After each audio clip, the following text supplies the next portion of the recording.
नमस्कार दोस्तों। तो कैसे हो आप लोग? मैं हूं आपका दोस्त अभिषेक। और चलिए बात करते हैं जहाँ पे जो ओलंपिक्स में हमारे कंटेंडर है जो खेल रहे हैं। तो सबसे पहले बात करूंगा मैं निशा दहिया जी के बारे में। निशा दहिया जी के बारे में जितनी तारीफ करे उतनी कम है। वो अपनी बाउट लड़ रही थी क्वार्टर फाइनल में पाक सोलगम के खिलाफ जो थी डीपीआर कोरिया से। तो उनके जो क्वार्टर फाइनल में मैच चल रहा था तो पहले तो 8-2 से लीड कर रही थी वो, पर बेचारी को शोल्डर डिसलोकेट होने के कारण बाहर होना पड़ा। हालांकि मैं बता दूं आपको, इतने कॉन्फिडेंस के साथ अपनी वो फाइट लड़ रही थी जिस हिसाब से उनको लग रहा था एक दो मैच और जीतने तो इनके लिए एक मेडल पक्का था। तो अनफॉर्चुनेटली अब उनको थोड़ा सा बाहर होना पड़ा है, तो हमारी सिंपैथी उनके साथ बनी रहेगी। हालांकि मैं बता दूं कि किसी भी प्लेटफॉर्म में यहाँ पर अगर आप जाओगे तो देखिए, पहली बात तो या ओलंपिक जाता है 4 साल के बाद, तो इतना बड़ा गैप होने के बावजूद एक जो हमारा खिलाड़ी होता है उसके मन पे क्या बीतती है ये आप सब सोच ही सकते होंगे।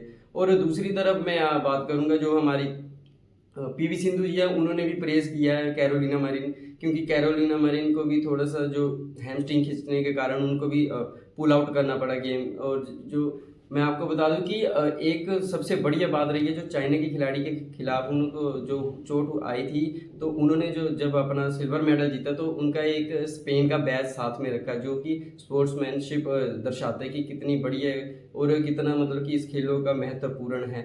और उसी के साथ भी अगर देखो तो ये आपको चीज़ें देखनी पड़ती है अगर बड़े लेवल पे है तो, क्योंकि मेडल के कई बार क्या होता है कि अगर आप मेडल जीते हो तो अगर वो ना इतना ज़्यादा कर पाए तो दिक्कत ये रह जाती है कि अगर आपको देखो तो जितने भी आपके प्लेयर खेलते हैं अगर उसमें स्पोर्ट्समैनशिप नहीं होगी तो उसका कोई फ़ायदा नहीं है। अगर मान के चलिए क्योंकि ज़िंदगी है, ओलंपिक्स का मतलब ही यही है कि हमें सबके साथ खेलना है, मिलके खेलना है, जो भी होगा इकट्ठे सब देखेंगे। तो इसलिए इसका जो भी हमारा इस पे खेलों के ज़्यादा फर्क नहीं पड़ना चाहिए। जैसे कि जब मेडल आए ना आए वो तो चलिए अलग बात होती है, बट जो हमारा जो इकट्ठा खेलने का मकसद होता है उसको हमेशा जज्बा बनाए रखना चाहिए। और दूसरी तरफ जो लक्ष्य सेन थे वो हमारे हार चुके हैं। तो देखिए वो मत छोड़िए, क्योंकि ऐसा पहली बार हुआ है कि किसी इंडियन इंडिविजुअल में लक्ष्य सेन हमारे भारतीय खिलाड़ी ने बैडमिंटन में शिरकत की है, वो भी जाके सीधा सेमीफाइनल में। हालांकि उनके लिए थोड़ा सा मुश्किल था क्योंकि वो ब्रॉन्ज मेडल भी हार गए, बट हमारे लिए उनका इतना तक पहुंचना बहुत ज़रूरी था।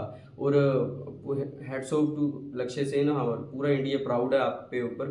तो उसके बाद जो मैं बात करूंगा, जो कल ही एक इंसिडेंट हुआ था कि जिसमें हमारे जो इंडियन रिपोर्टर्स थे उन्होंने जाके नोवाक जोकोविच से कुछ पूछना चाहा, तो उन्होंने नोवाक जोकोविच ने एक ही बार आर यू फ्रॉम इंडिया, तो उन्हें बोला ये आ जाए, कहता है नाइस इंडिया। ओ, तो इसके कारण आपको पता लगता है कि हमारे देश की कितनी ज़्यादा लोकप्रियता है इस बड़े लेवल पे।